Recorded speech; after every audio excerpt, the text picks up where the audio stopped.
Well, looks like there's a Kana right near the other track set. The initial track set that I saw earlier today. Those little paw prints right there. So, Kana in the area and the oddball tracks. I don't think anybody in an art project is going to lay down a Kana saying Broken Eagle, which is what this Kana says. Probably the individual's name. That's another indication he's got a back injury.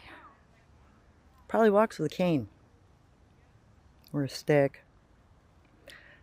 So there's your bear. Have fun with that.